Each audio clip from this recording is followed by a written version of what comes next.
ईश्वर का संग बहुत ही आनंदप्रद है। वो दिव्य लोक है, वो आनंद सागर है, वो प्रेम सागर है। उसको प्राप्त करने के लिए मात्र आपकी सजगता और जागृति चाहिए। प्रायः लोग संसार में सोए ही हैं, जागृत नहीं है। होश पूर्वक जीना ही नहीं आता लोगों को। जिस दिन आप होश पूर्वक होंगे, जिस दिन आप जागृति की अवस्था में होंगे, आपके जीवन में अपने आप आनंद और अपने आप शांति और सुख घटित होने लगेगा। एक जापान की घटना है।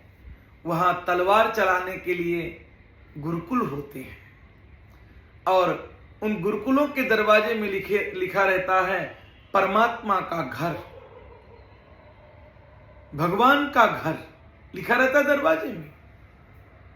बात थोड़ी अनबनी सी लगती है और बात बड़ी सटीक है। एक बार एक युवान वहां एक वृद्ध गुरु के पास में तलवार को सीखने के लिए निवेदन करता है कि मैं आपसे तलवार चलाना सीखना चाहता हूं, कितने दिन में आप सिखा देंगे? तो गुरु ने कहा, ये तो वर्षों वर्षों की तपस्या है। पता नहीं 100 साल भी लग सकते हैं, 50 साल भी लग सकते हैं, तेरा पूरा जीवन भी लग सकता है और तू 2, 4, 5 दिन में भी सीख सकता है। उसको तो 1 वर्ष में सीखना था, जल्दी पड़ी थी। गुरु ने कहा, जा तू छोटे मोटे कोई काम कर ले। परंतु उसकी भी जिद थी कि मुझको तलवार चलाना सीखना है। गुरु के यहां रहने लगा। गुरुजी ने बुहारी लगाना, खाना बनाना, कपड़े धोना, छोटे मोटे कुछ काम दे दिए। साल बीत गया, थोड़ा घबराया हुआ ही था। अंदर एक जिज्ञासा भी उठ रही थी कि ऐसे चला तो मैं जीवन भर कभी नहीं सीख पाऊंगा तलवार चलाना। अचानक वो झाड़ू लगा रहा था, उसके गुरु ने एक लकड़ी की तलवार से हमला किया और वो घबरा गया। अब तो गुरु उसके ऊपर 24 घंटे हमला करने लगा। वो सोता है तो हमला कर देता है गुरु। वो अपने बचाव के लिए अब सजग रहने लगा।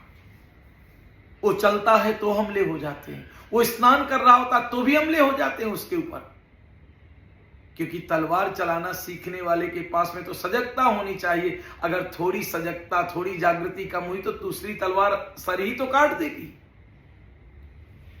अब वो 24 घंटा जागृत और सजग रहने लगा। एक दिन गुरु सोए हुए हैं, इसने हमला किया। सोए हुए गुरु जग करके अपना बचाव करने लगे।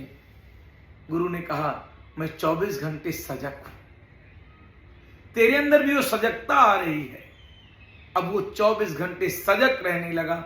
एक दिन गुरु ने इसको बोल ही दिया कि तुझे तलवार चलानी आ गई, तू सीख गया पूरी तलवार। क्योंकि प्रायः लोग सोए हुए हैं, निद्रा में हैं। अगर 1 फुट चौड़ा और 40 फुट लंबा एक लोहे का पिलर जमीन पे रख दिया जाए तो लोग उसके ऊपर से पार कर जाएंगे, क्योंकि वहां जागने की जरूरत नहीं है। परंतु वही पिलर अगर ऊंचाई में लगा दिया जाए तो शायद कोई नहीं पार कर पाएंगे, क्योंकि वहां जागृति की जरूरत होगी, वहां होश पूर्वक रहने की जरूरत होगी। और तुम तो हर कार्य बेहोशी में करते हो। खाना भी खा रहे हो तो बेहोशी में खा रहे हो, किसी से बातें भी कर रहे हो तो बेहोशी में कर रहे हो। संसार में जितने भी पाप हुए हैं आज तक, सब बेहोशी में ही हुए हैं। होश में कोई पाप करेगा भी कैसे? जागृति नहीं है, इसलिए पाप हो रहे हैं। किसी ने किसी का मर्डर कर दिया, किसी ने झूठ बोल दिया, किसी ने चोरी कर दिया, किसी ने किसी का अनहित कर दिया। संसार में जो पाप है वो पाप और कुछ नहीं है। सुसुप्ति अवस्था, सोए हुआ ही पाप है।